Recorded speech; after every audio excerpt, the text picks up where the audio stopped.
Ask my colleagues to join, pardon me. We will now turn to the business of this hearing. More than 50 years ago, the U.S. government ended Project Blue Book, an effort to catalog and understand sightings of objects in the air that could not otherwise be explained. For more than 20 years, that project had treated unidentified anomalies in our airspace as a national security threat to be monitored and investigated.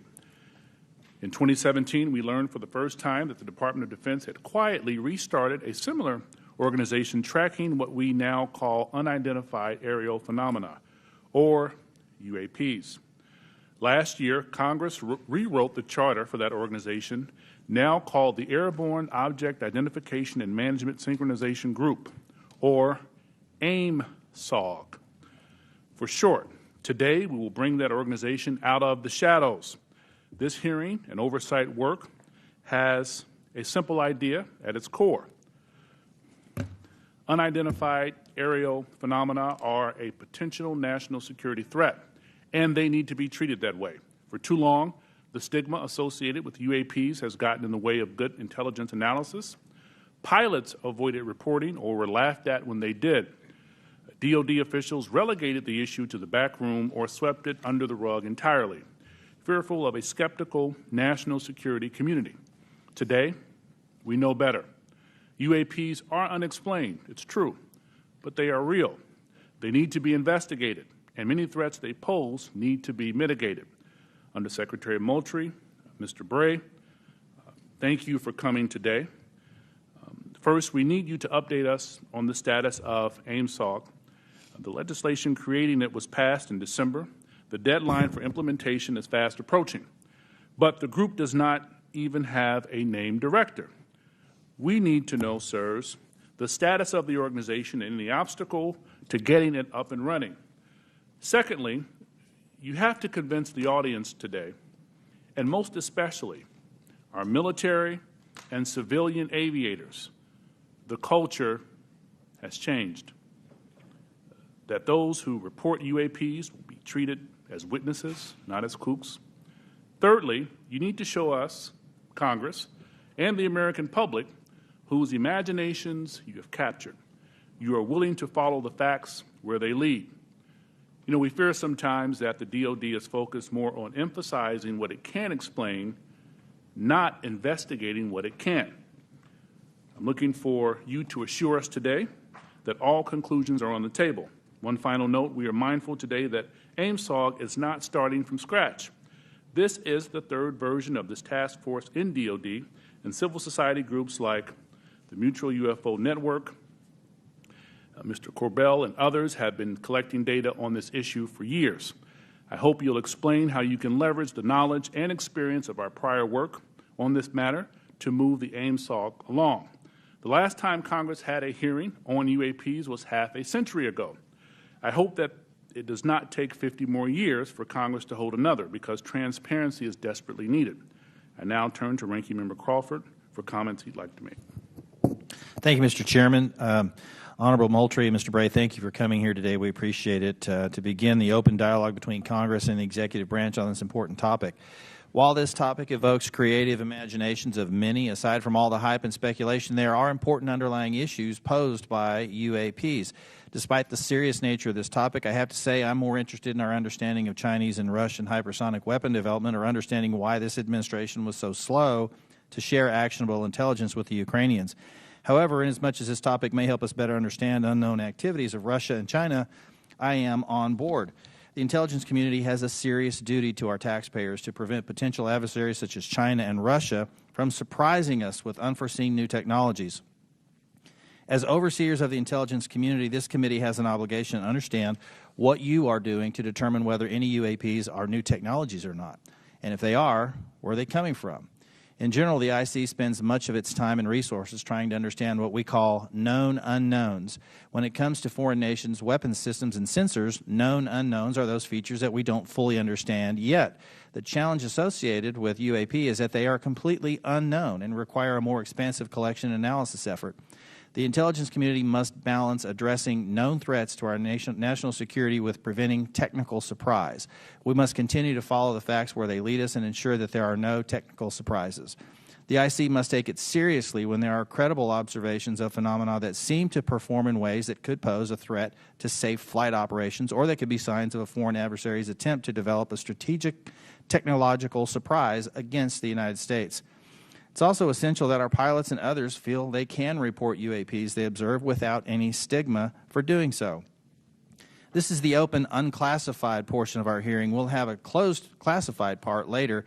It's important for the public to know that the classification of information exists to protect national security, not to try to hide the truth.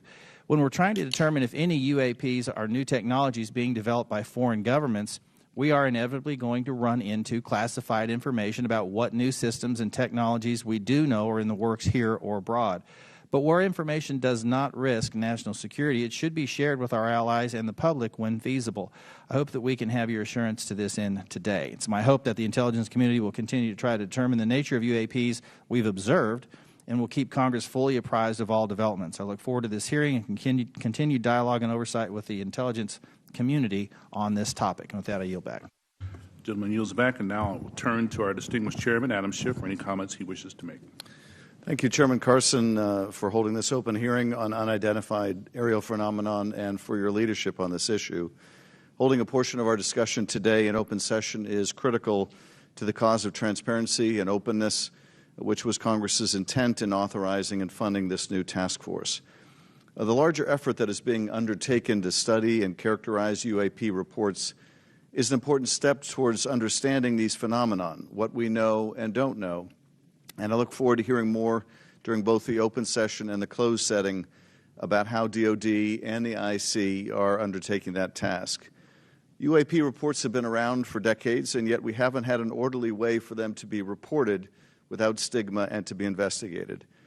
That needs to change. UAP reports need to be understood as a national security matter, and that message needs to go out across DOD, the IC, and the whole of the U.S. government. When we spot something we don't understand or can't identify in our airspace, it's the job of those we entrust with our national security to investigate and to report back. That is why it's important that we hold this open hearing for the public to hear directly from the Department of Defense on the steps it's taking to track, analyze, and transparently communicate the work that is being done on this issue. It is also the responsibility of our government and this panel to share as much as we can with the American people, since excessive secrecy only breeds distrust and speculation. I look forward to hearing how the UAP task force is being stood up, what challenges they still face, and how this committee can make sure the task force is able to shed light on one of the world's most enduring mysteries. I thank you gentlemen for your work, and be very interested to hear what you have to say. To me, among the most fascinating questions are these phenomena that we can measure. That is, instruments report there is something there. It is not the human eye confusing objects in the sky. There is something there, measurable by multiple instruments, and yet it seems to move in directions that are inconsistent with what we know of physics or science more broadly. And that, to me, poses questions of tremendous interest and as well as potential national security significance. So we look forward to hearing what you're able to report to us today in open session, and I want to thank Chairman Carson again for his extraordinary leadership on this issue, and I yield back. Chairman yields back. Thank you. With that, we will start our hearing. Under Secretary Moultrie, the floor is yours, sir. Thank you. Chairman Schiff, Committee Chairman Carson, Ranking Member Crawford, distinguished members of the subcommittee, it's a privilege to be here with you today to address your questions regarding unidentified aerial phenomenon, or UAP. I'm pleased to be joined by Mr. Scott Bray, the Deputy Director of Naval Intelligence, who will speak to the Navy's Unidentified Aerial Phenomenon Task Force, which laid the foundation for the efforts we will discuss today. First, I'd like to thank Congress for supporting the Department's UAP efforts. The NDAA for fiscal year 2022 has helped us to establish a dedicated office to oversee processes and procedures for the timely collection, processing, analysis, and reporting of UAP-related data. What are UAP? Put simply, UAP are airborne objects that, when encountered, cannot be immediately identified. However, it is the Department's contention that by combining appropriately structured, collected data with rigorous scientific analysis, any object that we encounter can likely be isolated, characterized, identified, and if necessary, mitigated. We know that our service members have encountered unidentified aerial phenomena, and because UAPs pose potential flight safety and general security risks, we are committed to a focused effort to determine their origins. Our effort will include the thorough examination of adversarial platforms and potential breakthrough technologies, U.S. government or commercial platforms, allied or partner systems, and other natural phenomena. We also understand that there has been a cultural stigma surrounding UAP. Our goal is to eliminate the stigma by fully incorporating our operators and mission personnel into a standardized data gathering process. We believe that making UAP reporting a mission imperative will be instrumental to the effort's success. The Defense Intelligence and Security Enterprise provides real-time support to our warfighters and mission personnel across all domains. To optimize the Department's UAP work, we are establishing an office within the Office of the Secretary of Defense. That office's function is clear: to facilitate the identification of previously unknown or unidentified airborne objects in a methodical, logical, and standardized manner. These goals will ensure that we are working closely with operational personnel on training and reporting requirements, developing data and intelligence requirements, standardizing and integrating processes and procedures for collection, operational surveillance, analysis, and reporting, leveraging our research and development capabilities to improve detection, characterization, and identification of UAPs, developing mitigating solutions and procedures, and identifying strategy and policy solutions. This effort will maximize collaboration and build upon already existing relationships with the Office of the Director of National Intelligence, the FAA, DHS, and the FBI. We are also committed to strong partnerships with the Department of Energy, NOAA, the DEA, NASA, and the national labs, and just as importantly, our international partners and allies. With regard to the importance of transparency, the Department is fully committed to the principle of openness and accountability to the American people.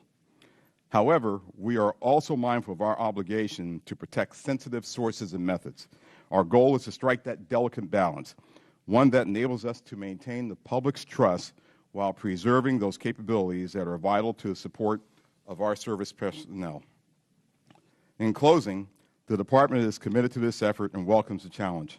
We thank you for your committed support and look forward to your questions.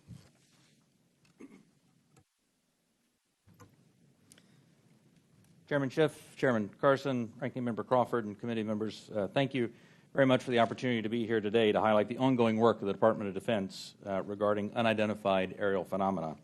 Since the early 2000s, we have seen an increasing number of unauthorized and or unidentified aircraft or objects in military-controlled training areas and training ranges and other designated airspace. Reports of sightings are frequent and continuing. We attribute this increase in reporting to a number of factors, including our work to destigmatize reporting, an increase in the number of new systems such as quadcopters and unmanned aerial systems that are in our airspace, identification of what we can classify as clutter, mylar balloons, and other types of air trash, and improvements in the capabilities of our various sensors to detect things in our airspace. Almost 2 years ago, in August of 2020, Deputy Secretary of Defense Nordquist directed the establishment of the Unidentified Aerial Phenomena Task Force within the Department of the Navy. The UAP Task Force was built on the foundation of the Navy's initial efforts to respond to the reports from our aviators on unidentified objects observed in our training ranges. The basic issues then and now are twofold. First, incursions in our training ranges by unidentified objects represent serious hazards to safety of flight. In every aspect of naval aviation, safety of our air crews is paramount. Second, intrusions by unknown aircraft or objects pose potential threats to the security of our operations. Our aviators train as they would fight. So any intrusions that may compromise the security of our operations by revealing our capabilities, our tactics, techniques, or procedures are of great concern to the Navy and the Department of Defense. From the very beginning, we took these reports very seriously. We instituted a data-driven approach to the investigations where we could collect as much data as possible and use all available resources to analyze and make informed decisions on the best ways to address our findings. Our main objective was to transition UAP efforts from an anecdotal or narrative-based approach to a rigorous science and technology engineering-focused study. This data-driven approach requires input from a wide variety of sources. In the early stages, the task force worked to standardize the reporting mechanisms and processes to make it as easy as possible for personnel to report any engagement so that we were getting that wide range of reporting that we needed. We also spent considerable efforts engaging directly with our naval aviators and building relationships to help destigmatize the act of reporting sightings or encounters. And we worked with naval aviation leadership to provide additional equipment to record any encounter. Navy and Air Force crews now have step-by-step procedures for reporting on a UAP on their kneeboard in the cockpit and in their post-flight debrief procedures. The direct result of those efforts has been increased reporting, with increased opportunities to focus a number of sensors on any objects. The message is now clear. If you see something, you need to report it. And the message has been received. In fact, recently, I received a call from a senior naval aviator with over 2,000 flight hours. He called me personally from the flight line after landing to talk about an encounter that he had just experienced. Those were just the initial steps. We also made a concerted effort to assemble subject matter experts from across the Department of Defense and the intelligence community and other U.S. government agencies and departments. We forged partnerships with the research, development, and acquisition communities, with industry partners, and with academic research labs, and we brought many allies and international partners into our discussions on UAP. Additionally, subject matter experts from a wide variety of fields, including physics, optics, metallurgy, meteorology, just to name a few, have been brought in to expand our understanding in areas where we may not have organic expertise. In short, we've endeavored to bring an all-hands-on-deck approach to better understand this phenomena. So what have we learned so far? Any given observation may be fleeting or longer. It may be recorded or not. It may be observable by one or multiple assets. In short, there's rarely an easy answer. For example, let me share with you the first video that we have here today, which shows an observation in real time.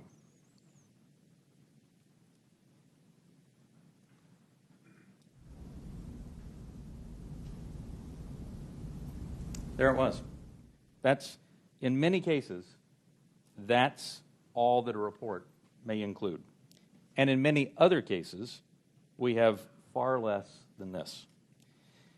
As we detailed in both the unclassified and classified versions of the preliminary assessment released by the Office of the Director of National Intelligence last June, this often limited amount of high-quality data and reporting hampers our ability to draw firm conclusions about the nature or intent of UAP.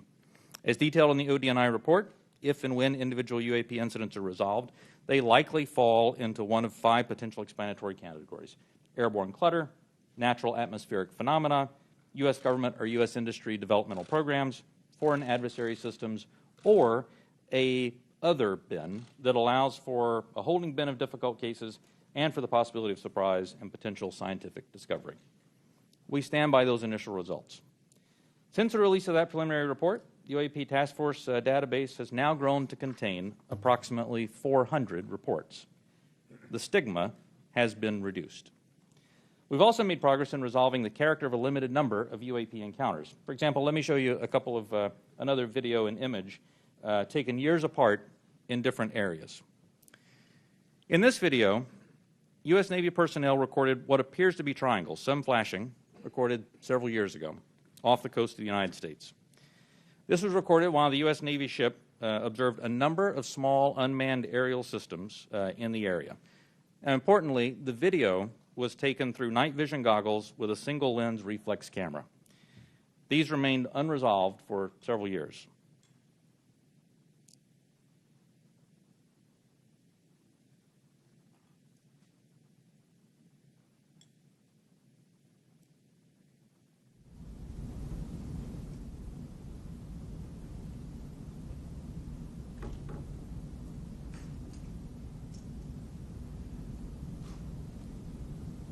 Several years later, and off a different coast, U.S. Navy personnel, again in a swarm of unmanned aerial systems, and again through night vision goggles and an SLR camera, recorded this image. But this time, other U.S. Navy assets also observed unmanned aerial systems nearby. And we're now reasonably confident that these triangles correlate to unmanned aerial systems in the area. The triangular appearance is a result of light passing through the night vision goggles and then being recorded by an SLR camera. Now, I don't mean to suggest that everything that we observe is identifiable, but but this is a great example of how it takes considerable effort to understand what we're seeing in the examples that we are able to collect. In this example, we accumulated sufficient data from 2 similar encounters from 2 different time periods in 2 different geographic areas to help us draw these conclusions. That's not always the case, though. We recognize that that can be unsatisfying or insufficient in the eyes of many. This is a popular topic in our nation, with various theories as to what these objects may be and where they originate. By nature, we are all curious and we seek to understand the unknown. And as a lifelong intelligence professional, I'm impatient. I want immediate explanations for this as much as anyone else. However, understanding can take significant time and effort. It's why we've endeavored to concentrate on this data-driven process to derive fact-based results. And given the nature of our business, national defense, we've had to sometimes be less forthcoming with information in open forums than many would hope. If UAP do indeed represent a potential threat to our security, then the capabilities, systems, processes, and sources we use to observe, record, study, or analyze these phenomena need to be classified at appropriate levels. We do not want potential adversaries to know exactly what we're able to see or understand or how we come to the conclusions we make. Therefore, public disclosures must be carefully considered on a case-by-case basis. So what's next? We're concentrating on a seamless transition to the new organization. And future analysis of complicated issues of UAP issues will greatly benefit from the infrastructure, the process, and the procedures that we've developed to date. I'm confident that the task force under Navy leadership has forged a path forward that will allow us to anchor assessments in science and engineering via anecdotal evidence. We remain committed to that goal, as I know the USDI organization does as well. So thank you very much for your interest and continuing support for the UAP Task Force. The team's made a lot of progress, but we really are just establishing the foundation for the more detailed analysis that's yet to be done. And with your continued support, we can sustain that momentum necessary to produce data-centric analysis and understanding of the phenomena. I look forward to your questions. Thank you. Thank you, Mr. Bray. This is the 3rd version of this task force, and to be frank, one of Congress's concerns is that the executive branch in administration from both parties has been sweeping concerns about UAPs under the rug by focusing on events that can be explained and avoiding events that cannot be explained. What can you say to give the American people confidence that you aren't just focusing our attention on low-hanging fruit with easy explanations? Congressman, I'll start, and then Mr. Bray, please feel free to weigh in. So the way that we're approaching this is with a more thorough, standardized methodology than what we have in the past. First and foremost, the Secretary of Defense is chartering this effort. This is not someone lower in the Department of Defense. And he has assigned that task to the Office of Secretary of Defense, the Undersecretary for Intelligence and Security. That's me, because I'm responsible for looking at intelligence matters. I'm responsible for security matters. This is potentially both. So when you start concerning ourselves with the safety of our personnel, the safety of our installations and bases, there's no other higher priority than what we have than actually getting after this. And as you have stated, we have been assigned that task to actually stand up an office, the AIM-SOG, which I believe the name, sir, will likely change.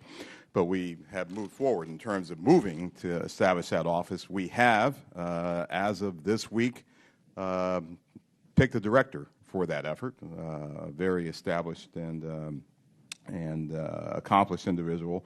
We've identified spaces. We've worked with personnel across the Department of Defense, with the services, and we've worked with the IC, which is on board in helping us work through this standardized methodology for now, bringing in data, analyzing that data, and reporting that data in the appropriate method and appropriate means so we can either get it to our service personnel to ensure their safety, or get it to you and the Congress and to the public to ensure that you have oversight to what we're doing. So, chartered by the Secretary of Defense, standardized, and really a methodical approach is something that we're doing that has not been done before. Can we get some kinds of assurances that your analysts will follow the facts where they lead and assess all hypotheses? Absolutely. So we're open to all hypotheses. We're open to any conclusions that we may encounter. Quickly, before I pass it to the ranking member and Chairman Schiff, I want to thank you both for taking the time, and I had a good time meeting with you last week, Director Moultrie, Undersecretary Moultrie. It's fair to say that you are a science fiction fan. Is that correct? It is fair to say that I am an inquisitive mind who has spent 40 years in the intelligence field and has focused on both science and science fiction. That is fair. Could you tell us about it? Yeah, well, look, my generation grew up looking at space sagas and the Apollo program. So all of us who grew up in the 60s were just thrilled by watching our first astronaut land on the moon. That was a momentous occasion. To people who were of different generations, some of them didn't believe that it happened. I still have relatives and friends who don't believe it happened, right? Science fiction to them. But to us, it was, no, that's the progress that we've made. And so I was enthralled by that, and I've taken that to heart. I enjoy the challenge of what may be out there. I have mentioned to you that, yes, I have followed science fiction. I have gone to conventions, even. I'll say it on the record. Got to break the ice somehow. But, you know, I have done that, right? But there's nothing wrong with that. Don't necessarily dress up, but I do, you know, I do believe that it's important to show that the Department of Defense has, you know, we have character, and we're people just like you, just like the American people. We have our inquisitiveness. We have our questions. We want to know what's out there as much as you want to know what's out there. We get the questions not just from you, we get it from family members. And we get them night and day, not just in committee hearings. So finding what's out there is important, but first and foremost, it's important for us to do that so that we can ensure that our people, our personnel, our aviators, our bases and installations are safe. And then that curiosity factor is something else that we just want to know, because that's the human race. It's just, you know, that insatiable desire to know.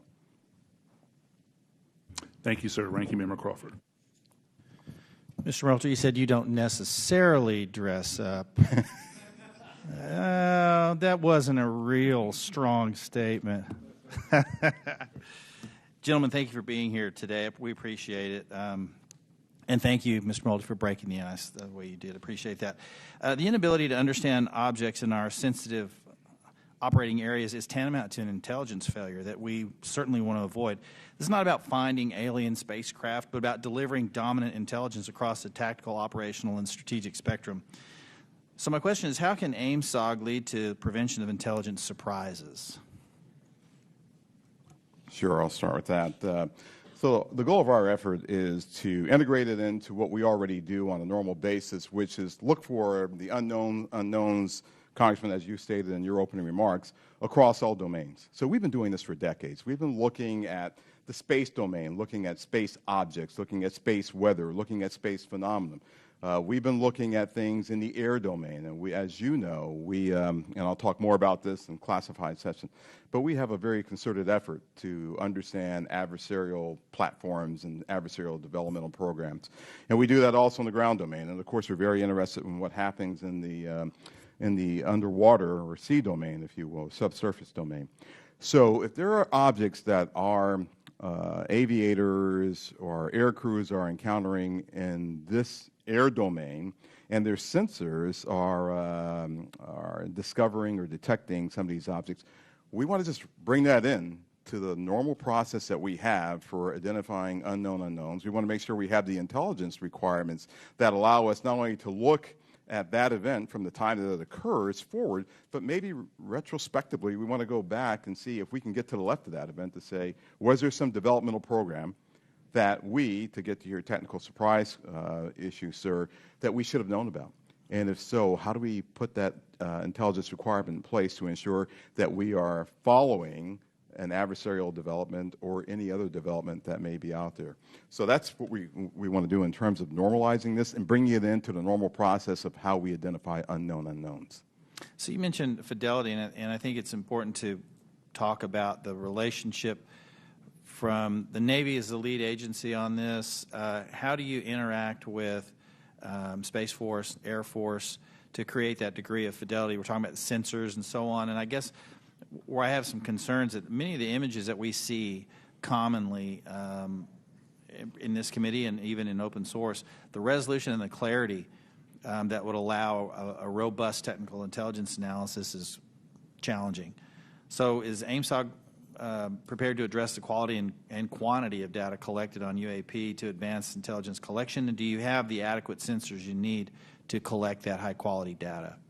One of the lines of effort that we have is looking at our sensor capabilities and to understand whether or not, as the video showed that Mr. Bray displayed, sometimes it's very fleeting data that we have on some of these objects. And we want to make sure that, one, our systems are calibrated to actually be able to collect on the objects. You know, our sensors today they're calibrated for specific things. We want to make sure they're calibrated for things of this nature, things of this size, things of this velocity, if I can use that term.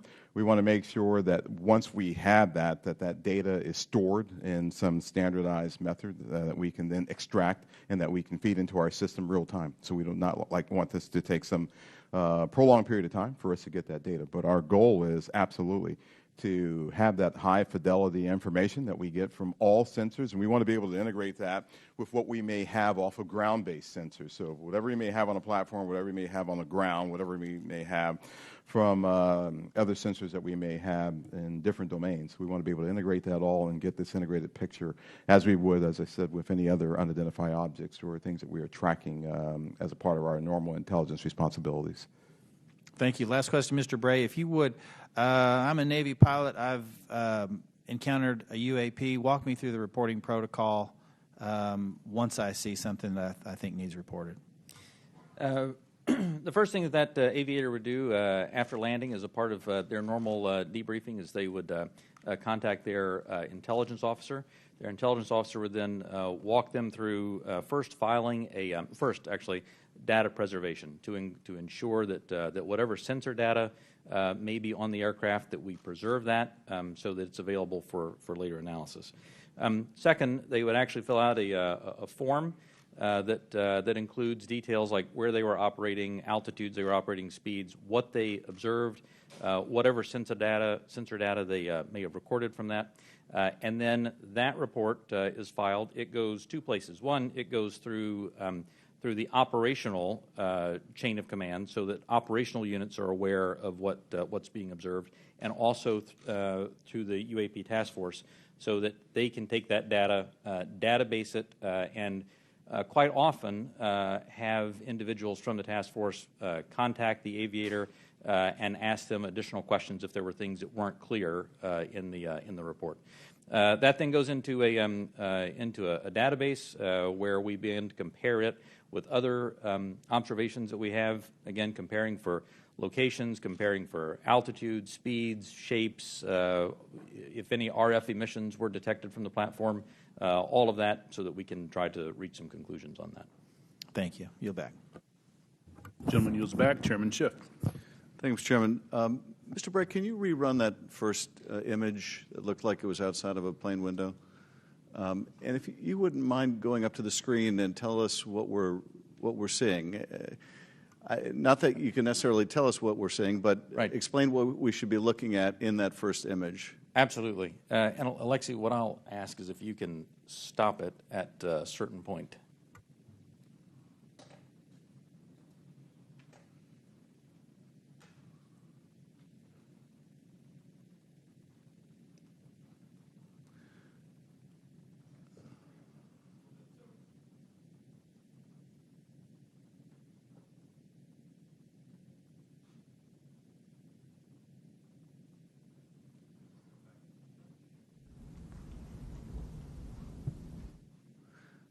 And are we looking outside of a civilian aircraft window? Is that what we're looking at? You're looking outside a U.S. Navy F-18. Okay. And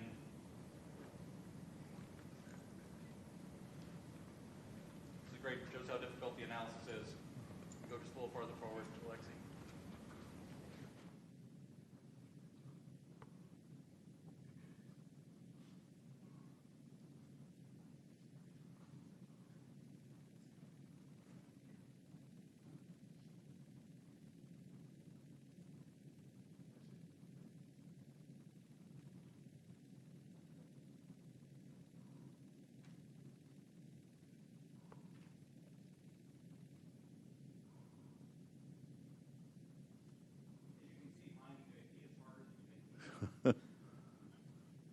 What you'll find eventually on this, when we find the right frame, is for literally about one frame here.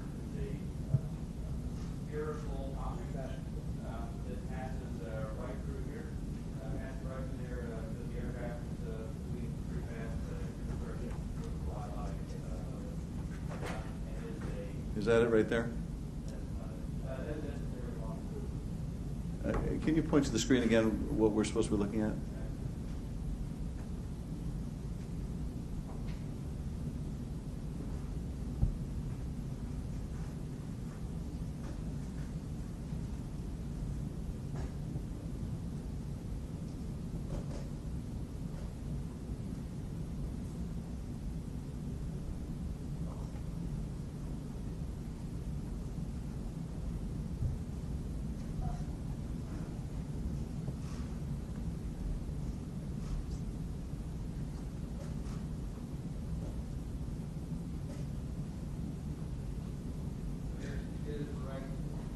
Okay, if you could stop that frame.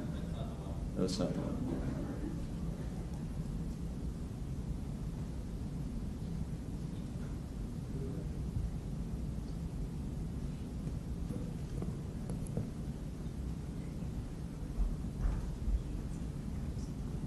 Alexi, just push play.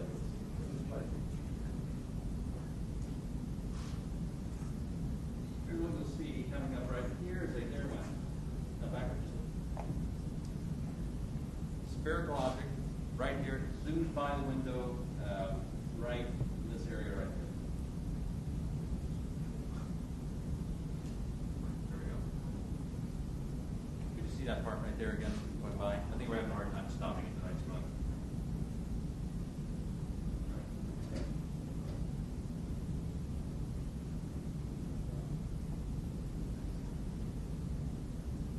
Okay. So as you can see, it's difficult, and I think a part of the issue here is the laptop we're working with is not as easy for stopping that video in the right spot. We'll describe what we have seen in that. What are we observing? What you see here is aircraft that is operating in a U.S. Navy training range that has observed spherical object in that area, and as they fly by it, they take a video. You see it looks reflective in this video, somewhat reflective, and it quickly passes by the cockpit of the aircraft. And is this one of the phenomena that we can't explain? I do not have an explanation for what this specific object is. And is this one of the situations where it is? That's the object that we're looking at right there? Thank you. And is this a situation where it was observed by the pilot and it was also recorded by the aircraft's instruments? We'll talk about the multi-sensor part in a later session. But in this case, we have at least that. In the Director of National Intelligence 2021 unclassified report, the ODNI reported 144 UAPs between 2004 and 2021, 80% of which were recorded on multiple instruments. And I take it, with respect to some of those, you had a pilot seeing them if it was observed by a pilot, right, and you had multiple instruments recording it. So you really have three sensors, the human sensor and two technical sensors detecting the object, is that? For the majority of incidents that we had in the last year's report, the majority had multi-sensor data. When I talk about the 400 reports that we have now, that number will certainly go down because a lot of those new reports that we have are actually historic reports that are narrative-based.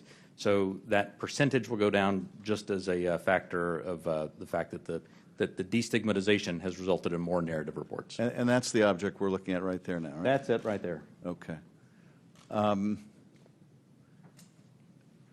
Last year's report also said that of those 144, 18 of them reportedly appeared to exhibit unusual flight characteristics, appear to demonstrate advanced technology, and some of them appeared to remain stationary in winds aloft, move against the wind, maneuver abruptly, or move at considerable speed without discernible means of propulsion. That's pretty intriguing. And if you're able to answer this in this setting, are we aware of any foreign adversary capable of moving objects without any discernible means of propulsion? I think I would, without discernible means of propulsion, I would say that we're not aware of any adversary that can move an object without discernible means of propulsion. The question then becomes, in many of these cases where we don't have a discernible mean of propulsion in the data that we have, in some cases there is likely sensor artifacts that may be hiding some of that. There's certainly some degree of something that looks like signature management that we have seen from some of these UAP, but I would caution. I would simply say that there are a number of events in which we do not have an explanation, and there are a small handful in which there are flight characteristics or signature management that we can't explain with the data that we have. We'll continue. Those are obviously the ones that are of most interest to us. Earlier, when we asked about how you avoid technological surprise, the biggest way you avoid technological surprise is by collecting this type of data and by, importantly, calibrating the assumptions that you go into with how you do that analysis. I'll tell you, within the UAP task force, we have one basic assumption, and that is that generally speaking, our sensors operate as designed. And we make that assumption because many times these are multi-sensor collections. We make no assumptions about the origin of this or that there may or may not be some sort of technology that we don't understand. That's, I think, the key to avoiding technological surprises, by calibrating those assumptions. And finally, with respect to the second two videos showing the small triangles, the hypothesis is that those are commercial drones that, because of the use of night vision goggles, appear like triangles. Is that the operating assessment? Some type of drone, some type of unmanned aerial system, and it is simply that light source resolves itself through the night vision goggles onto the SLR camera as a triangle. And have we, in order to prove that hypothesis, flown a drone and observed it with that same technology to see whether we can reproduce the effect? The UAP Task Force is aware of studies that have done that. Okay. Thank you, Mr. Chairman. I yield back. The gentleman yields back. Dr. Winstrup. Thank you, Mr. Chairman. Thank you all for being here. My first question is, through this process where there's been sightings, have the sightings been stationary, or have they always been sighted from a moving object, from a plane or a ship that may be moving? Have these reports ever come from a stationary object being observed in the sky? The UAP Task Force does have reports from stationary, reports from a stationary observer. Because there's a difference observing something when you're moving as well. It's physics, right? So that's why I asked that question. Are we capable, or have we made any breakthroughs, or anyone made any breakthroughs, to be able to sight something and make some determination at all of its composition, whether it's a solid or a gas, Is there any such capability? From Not asking what, I'm just... Right. From some of the returns, I mean, it's clear that that the majority, well, it's clear that many of the observations that we have are physical objects from the sensor data that we have. Well, gas is physical, is a physical object. It can be, and so, and you see where I'm going with this. I'm trying to determine what it is we're looking at. So if we can decide if something is a solid or a gas, and if there have been any conclusion on its capabilities, like its capabilities of movement, of turning, going, 180 degrees or 90-degree turn, anything along that line that we've been able to determine. Within the, and again, I should point out that that there is not a single explanation for UAP. There are a lot of different things that are unidentified aerial phenomena. Basically, we really don't know much on that. That's all I'm trying to get at. And I'm pleased that you have protocol right now for our military, but are there any non-military reports coming forward of similar events, or is it all coming from military? The UAP Task Force has a very good working relationship with the FAA. They have very good working relationship with other parts of the U.S. government so that we can ingest reports from Do we have from any those reports sources. non-military? Yes. Thank you. That's my question. And do we need to put out protocol for civilians that may be in that arena, like through FAA? Do you think that would be appropriate and helpful? I think standardized reporting, without a doubt, is key to helping us get to ascertain what some of these are. I think it would be important as well. Do we? There are other people besides the U.S. that have had these experiences and reported them. Is that correct? There are. That's correct. Is it all of our allies, or is it allies and adversaries? What have we learned publicly? So some of that, I think, sir, we'll save for closed session. Well, that goes to my next question. Publicly, have others made anything which would not have to be considered closed? I don't want you to answer what they've said necessarily.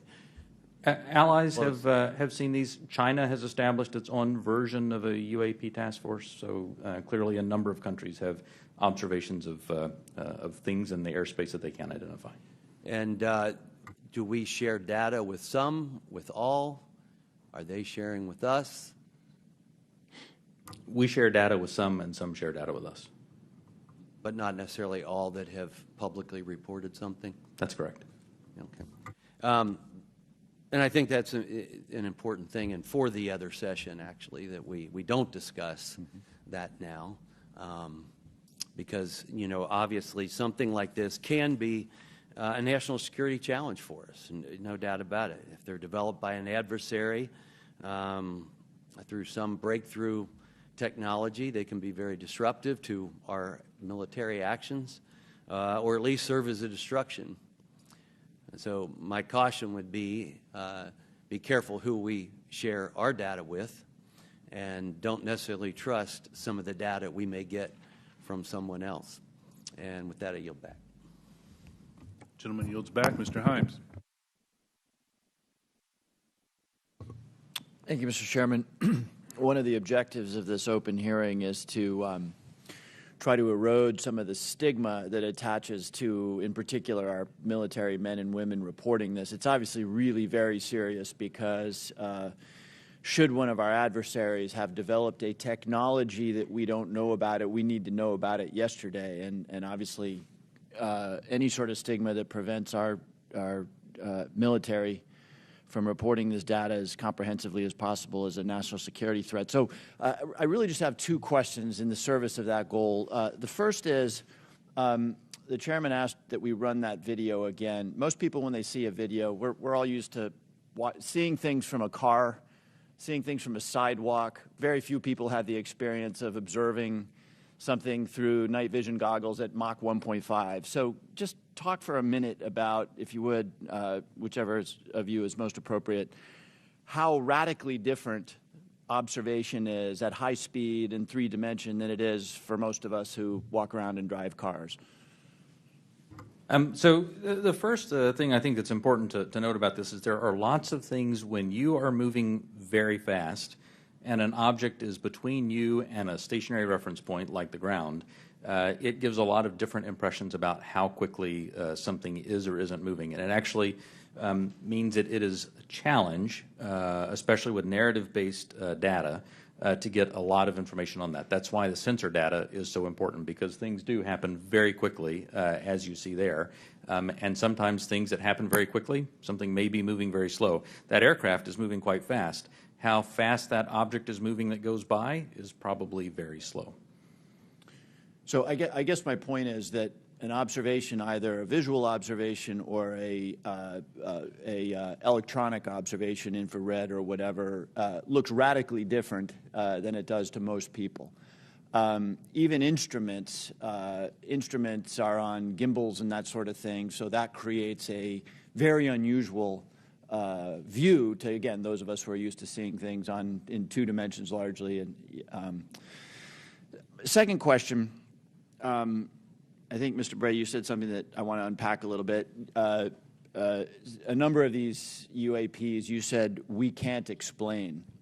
Again, in the service of sort of reducing speculation and conspiracy theories, we can't explain can range from a visual observation that was distant on a foggy night, we don't know what it is, to we've found an organic material that we can't identify, right? Those are radically different worlds. So when you say we can't explain, give the public a little bit better sense of where on that spectrum of we can't explain we are. Are we holding materials, organic or inorganic, that we don't know about? Are we, picking up emanations that are something other than light or infrared that could be deemed to be communications? Give us a sense for what you mean when you say we can't explain. Sure. When I say we can't explain, I mean exactly as you described there, that there is a lot of information, like the video that we showed, in which there's simply too little data to create a reasonable explanation. There are a small handful of cases in which we have more data that our analysis simply hasn't been able to fully pull together a picture of what happened.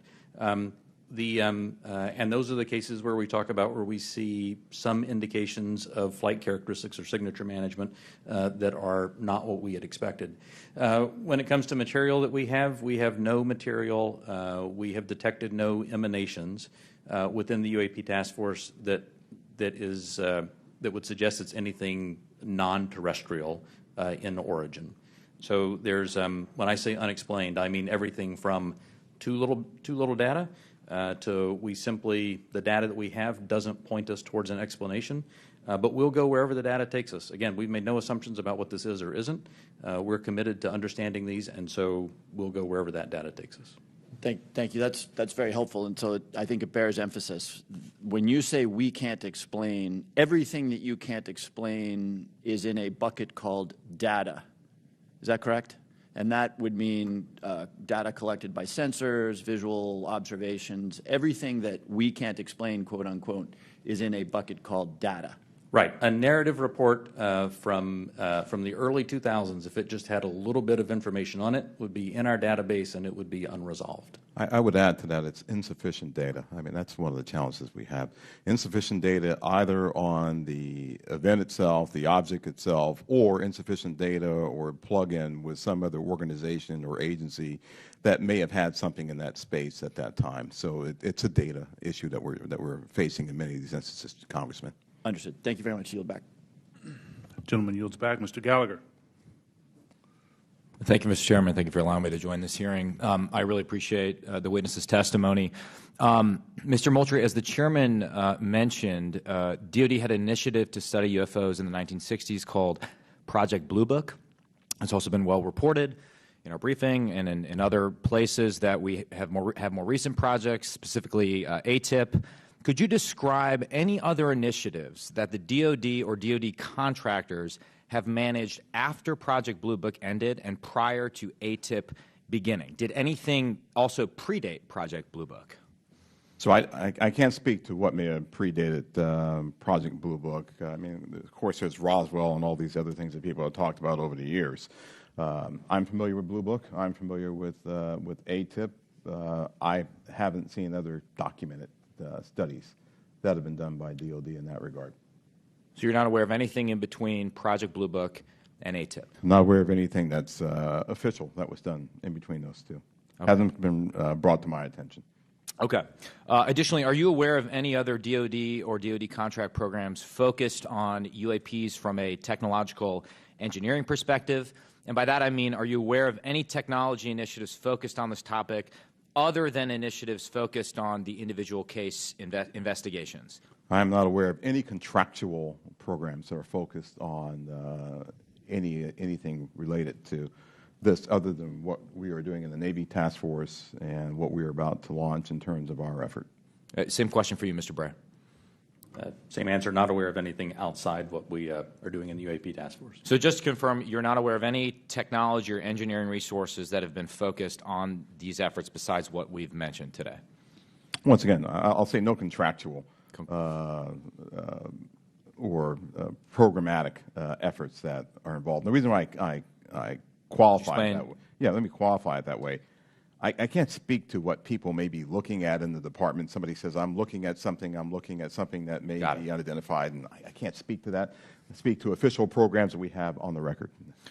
It's also been reported that there have been UAP observed and interacting with and flying over sensitive military facilities, particularly, and not just ranges, but some facilities housing our strategic nuclear forces. One such incident allegedly occurred at Malmstrom Air Force Base, in which 10 of our nuclear ICBMs were rendered inoperable. At the same time, a glowing red orb was observed overhead. I'm not commenting on the accuracy of this. I'm simply asking you whether you're aware of it and whether you have any comment on the accuracy of that report. Let me pass that to Mr. Bray, if you've been looking at UAPs over the last 3 years. That data is not within the holdings of the UAP Task Force.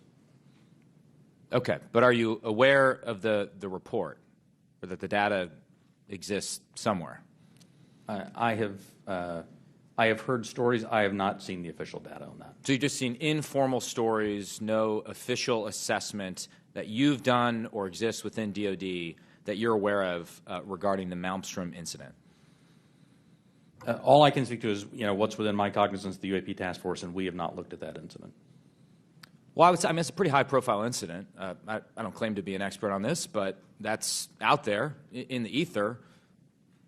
You're the guys investigating it. I mean, who else is doing it? If something was officially brought to our attention, we would look at it. There are many things that are out there in the ether that aren't officially brought to our attention. So how would it have to be officially brought to your attention? I'm bringing it to your attention. Sure, so, this is pretty official. Sure. So we'll go back and take a look at it, but generally there is some authoritative figure that says there is an incident that occurred. We'd like you to look at this.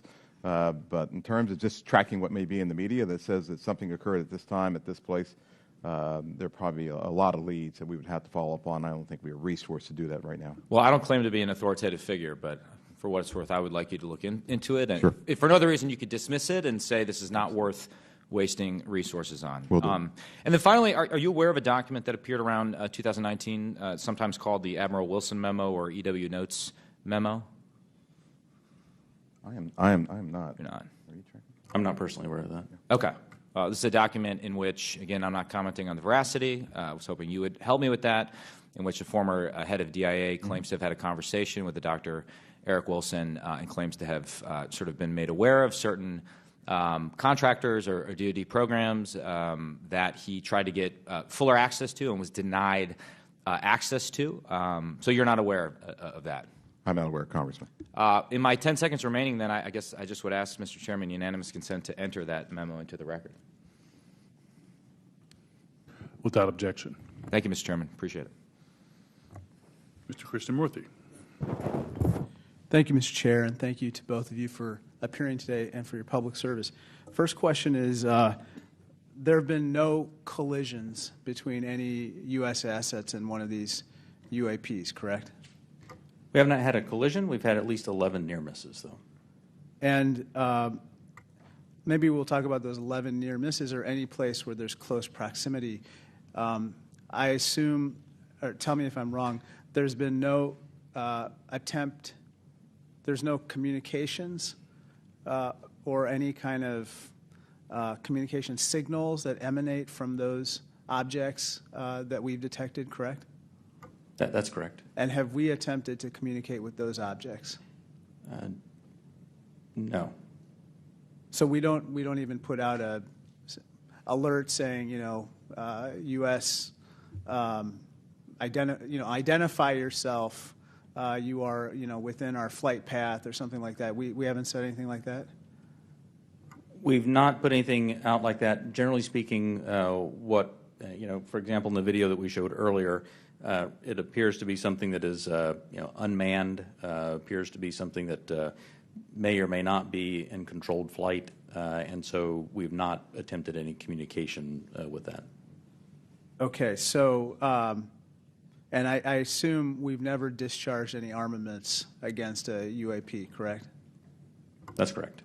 How about wreckage? Have we come across any wreckage of any kind of object that has now been examined by you? The UAP task force doesn't have any wreckage that isn't explainable, that isn't consistent with being of terrestrial origin. Do we have any sensors underwater to detect on submerged UAPs? Anything that is in the ocean or in the seas? So I think that would be more appropriately addressed in closed session, sir. Okay.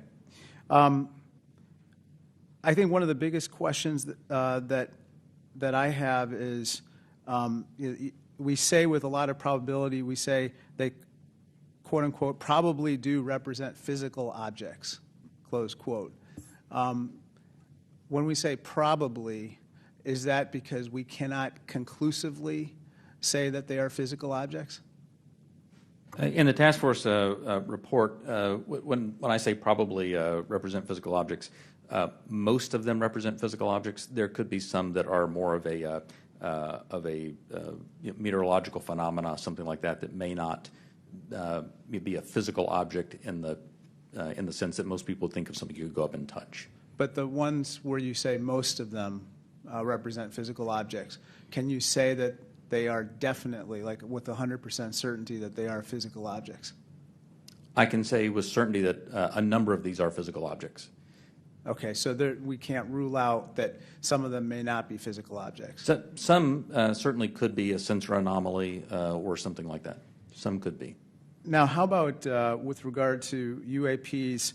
We've talked about UAPs on training areas, but obviously there's some sensor bias. I would think we put sensors in training areas.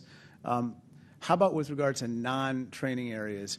Do we track what's in open source and what civilians and others have tracked, and have we found similarities to what they've observed in terms of UAPs in non-training areas to the ones that are in training areas?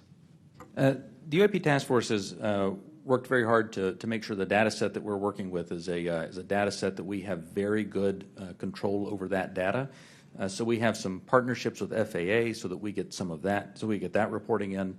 But if it comes to just open source reports, or someone says that they saw something, that generally does not make it into our database. So basically, it sounds like we have a good partnership with FAA, but apart from FAA, we don't have partnerships with other agencies or other entities that might be tracking, so that we could enlarge our data set to make comparisons. So we will. So that's the goal of this next effort, will be to expand that relationship with the rest of government and the interagency, so we can understand what they're seeing, what we're seeing. We can correlate on each other's holdings because and I hopefully think, resolve this. Sorry to interrupt, but I think that we might have a bias right now going on with regard to just reporting on UAPs being in training areas when we don't really track what's happening elsewhere. Last question. Have our encounters with UAPs altered the development of either our offensive or defensive capabilities, or even our sensor capabilities? We'd save that for the closed session. Okay, great. Thank you. Mr. LaHood. Thank you, Mr. Chairman, and I want to thank the witnesses for being here today. Obviously, this topic of UAPs has attracted a lot of interest in people that are curious about this hearing today. As we talk about, and I would say there's a lot of what I would call amateur interest groups that are involved in the UAP field. My question is, when there are unsubstantiated claims or manufactured claims of UAPs, or kind of false information that's put out there, what are the consequences for people that are involved with that, or groups that are involved with that? So one of the concerns that we have is that there are a lot of individuals and groups that are putting information out there that that could be considered to be somewhat self-serving. We're trying to do what's in the best interest of, one, the Department of Defense, and then two, what's in the best interest of the public, to ensure that we can put factual-based information back into the mainstream and back into the bloodstream of the reporting media that we have, so people understand what's there. It's important because we are attempting, as this hearing has drawn out, to understand, one, what may just be natural phenomenon, two, what may be sensor phenomenology or things that were happening with sensors, three, what may be legitimate counterintelligence threats to places that we have or bases or installations, or security threats to our platforms. And anything that diverts us off of what we have with the resources that have been allocated to us send us off in these spurious chases and hunts that are just not helpful. And they also they also contribute to the undermining of the confidence that the Congress and the American people have that we are trying to get to the root cause of what's happening here, report on that, and then feed that back into our national security apparatus so we are able to protect the American people and our allies. So it is harmful, it is hurtful, but hopefully if we get more information out there, we'll start to lessen the impact of some of those spurious reports. So just taking that a step further, so that misinformation, false narratives, manufactured, so what are the consequences? Are there legal consequences? Are there examples that you can give us where people have been held accountable by this misinformation or disinformation? I can't give you, any examples where somebody's been legally held liable for putting something out there, but... Well, I guess what's the deterrent from people engaging in this activity?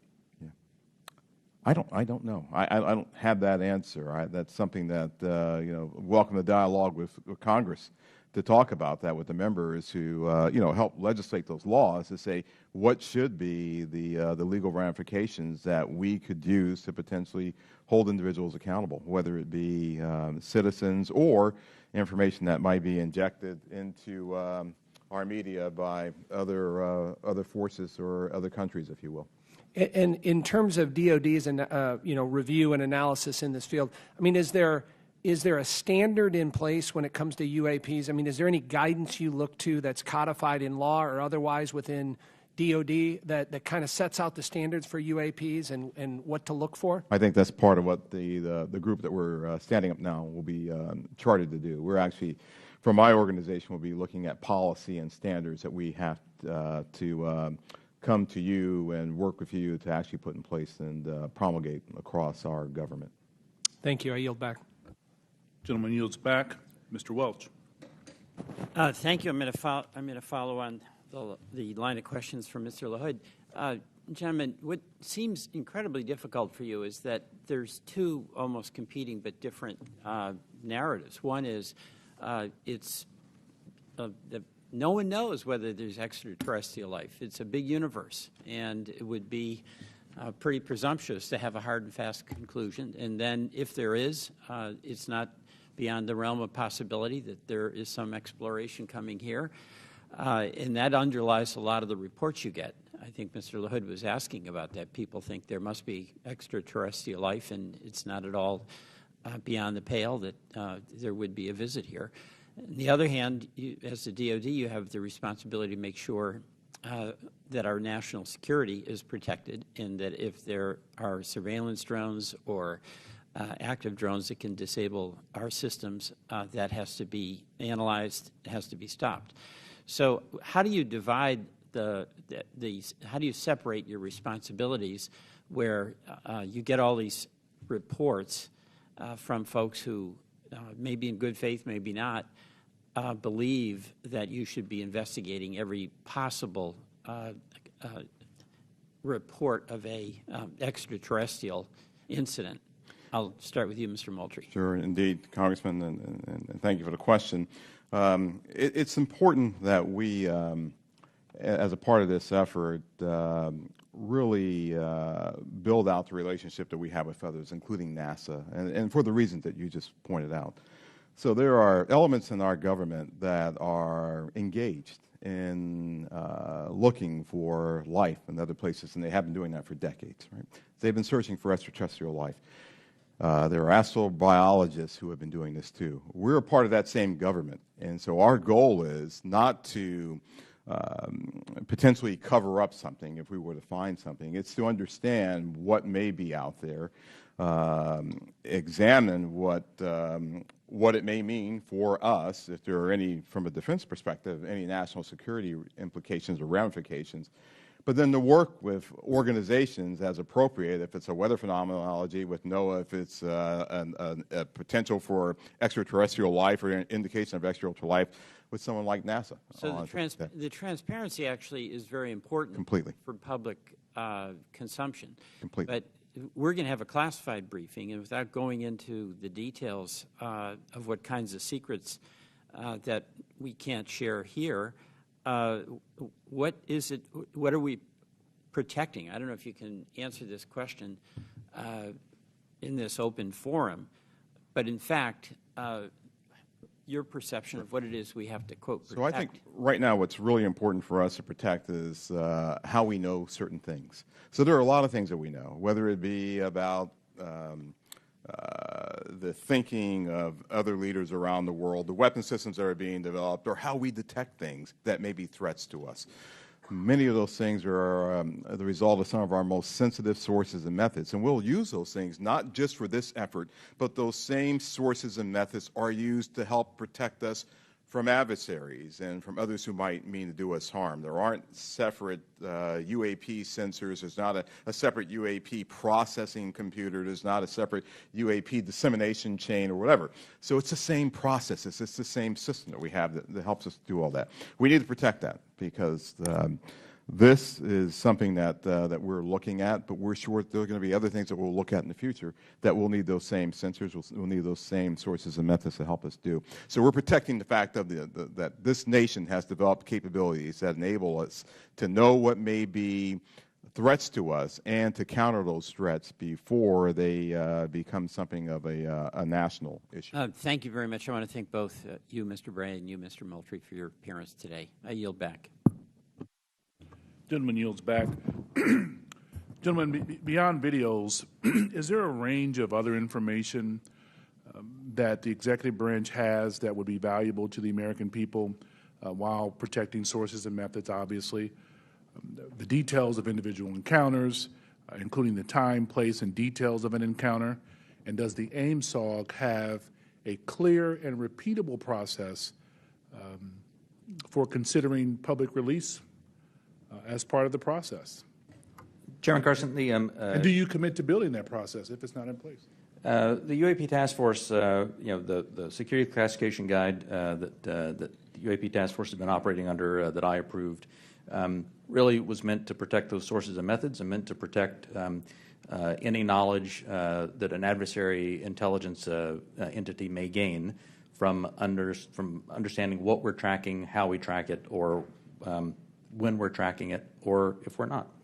And so that has been an important piece in the balance between transparency and preserving our warfighting advantage, because the U.S. military does train as it would fight.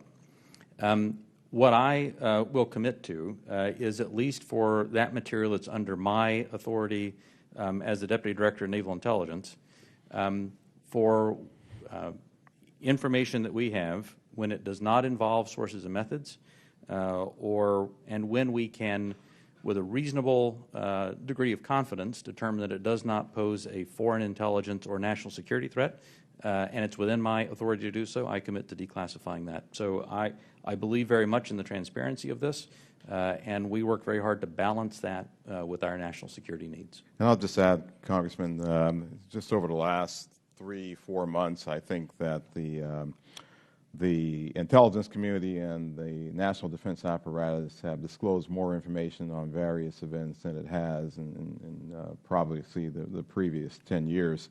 You have our commitment to work closely with the Director of National Intelligence and others in the declassification and downgrading of intel apparatus to ensure that we can get whatever information that we can out to the American people and to the public writ large. Greatly appreciated, sir. Ranking Member Crawford. Thank you, Mr. Chairman. Representative Stefanik is en route, I believe, just real quickly, but in the interim, if you'll indulge me, I just have a couple of real small questions. One is, do we have an example? Can you cite a specific example of an object that can't be explained as having been human-made or natural? I mean, the example that I would say that is still unresolved, that I think everyone understands quite well, is the 2004 incident from Nimitz. We have data on that, and it simply remains unresolved. Does not mean it resolves to being something, right, that is easily explainable or difficult, or well, obviously it resolves to being something that is difficult to explain. But I can't point to something that definitively was not man-made, but I can point to a number of examples in which remain unresolved. Gotcha. With regard to videos that have appeared in open source channels, for example, the Tic Tac video, does AIMSOG maintain control of videos, and how do you prevent leaks of potentially classified videos or other material? So the AIMSOG, as we establish that organization, we will have a process for classified and compartmented holdings, and we will find a way of getting positive control over those. We have our sensitive access programs and special access programs that allow us to put what we call SAPs around things, and then there's controlled access programs that allow us to put caps around things. So we'll have that in place. Our goal will be ensuring that we're sharing that with the appropriate analysts and the appropriate exploiters, if you will, who can look at that data too. What we don't want to do is bring something into a DoD database or a DoD holding and then have so many wrappers around it, it's not available to those who really need to look at it and to exploit it. And that's one of the reasons we're establishing relationships with the interagency, with the IC and others to be able to do that, sir. But we will do our best to maintain positive control over the materials that we have within our holdings. Thank you. Chairman Schiff. Thank you, Mr. Chairman. Just going back to the 2021 report, under the category of UAP appear to demonstrate advanced technology, those 18 incidents in which some of the UAP appear to remain stationary, winds aloft, move against the wind, maneuver abruptly, or move at considerable speed without discernible means of propulsion. It goes on to say, in a small number of cases, military aircraft systems processed radio frequency energy associated with UAP sightings. I couldn't tell from that whether that small number of cases was a part of the subset of 18. That is, among the 18 which appeared to move with unusual pattern or flight characteristics, did some of those also emit radio frequency energy? I would have to check with our UAP task force on that. I believe, without getting into specifics that we can do in the closed session, at least some that we have detected RF emissions from were not behaving oddly otherwise. And the significance of measuring that radio frequency energy is what? That we suspect that this was some form of aircraft in which there were radio transmissions? The biggest thing that you're looking for there is any indication of an effort to jam whatever sensors that we may have looking at it. But I would also add to that radio frequency, as you know, Congressman, is used to control various platforms too. So the fact of emanations coming off of any platform, whether it be a UAV or another platform, could be radio frequency activity related to that entity transmitting out or something transmitting to that platform. And of course, we have a sensitivity with our airborne platforms of picking it up, which is one of the reasons that we try to prevent people from using their cell phones on airplanes and things like that. It's very sensitive to RF emanations. So that's a part of what we'll be looking at in the AIMSOG. What is this? Is this something that we can collect on, and can we start to characterize the signaling environment around the emanations that may be coming off of some of these UAPs? So that energy then that was recorded could be either an effort to jam, or it could be an effort to control a UAV, or any other communication with that craft. I would say that's accurate. Right. Thank you, Mr. Chairman. Thank you, Chairman. As the ODNI report makes clear, one possible explanation for UAPs is that we are detecting U.S. aircraft, either secret air programs or even test prototypes. I won't ask you in this setting, obviously, to describe any secret DoD programs. That said, I do want to make sure the U.S. government isn't chasing its own tail. Firstly, do you have a clear and repeatable process to check with compartmented programs about whether a UAP sighting is attributable to a U.S. aircraft? Secondly, does the AIMSOG staff have the clearances and read-ons that they need to investigate all of these incidents? And thirdly, when your staff cannot be read on, are your questions to those who are read on even being answered? So I'll start, and then I'll pass that to Mr. Bray. So we're very conscious of the potential blue-on-blue issue or U.S. on U.S., and so we've established relationships with organizations and entities that are potentially flying or developing platforms for their own interests, if you will. And our goal is to continue, and we have a repeatable process. I think we've had that process for some time, to deconflict activities that we may have to ensure that we are not potentially reporting on something that may be a developmental platform or a U.S. operational platform that is performing either testing or performing a mission. So we will have that in place. We've already had those discussions with organizations and entities. We want to ensure that we're protecting their equities. We want to ensure that we're protecting their sources and methods while also getting at what we have here. We want to be able to deconflict those. Absolutely. The UAP Task Force has had a process in place to work with other elements of the Department of Defense and other elements of the government to ensure that that there's an as simple a way as possible to deconflict those. And when we reference that in the report, I should say that we were simply accounting for the fact that there could possibly be one or two data points that had leaked through, but we were quite confident that was not the explanation.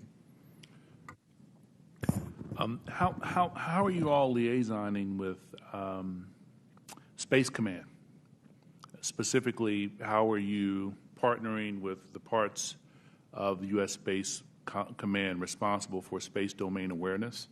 And how, if at all, are you partnering with the Space Force to analyze UAPs? The UAP Task Force has a very good relationship with Space Force, as it does with the rest of the Department of Defense. We have pulled analysts in from Space Force to ensure that that we're availing ourselves of that expertise, as well as any other material they may have that would be helpful. And Congressman, as you know, Space Force and Space Command, they have responsibility for space domain awareness. So what we've done, we coordinated with Space Force, we coordinated with their J2, and she is on board in terms of helping us plug into what they have and for us to have this interactive exchange of information and data. And we're doing that with all the services, not just with Space Force or Space Command. Thank you, sir. Ranking Member, any additional questions? All right, Chairman Schiff. All right. With that, I want to thank you all for taking the time out. I also want to thank my colleagues on both sides of the aisle for participating in this very historical and important hearing. I think it's one of the few times we can demonstrate some degree of bipartisanship around UAPs and UFOs. So I love it. Appreciate it. Thank you. And we will see you all. We will recess this hearing for the moment and return in a closed session at noon.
can let people in at their discretion. Yes, it's all.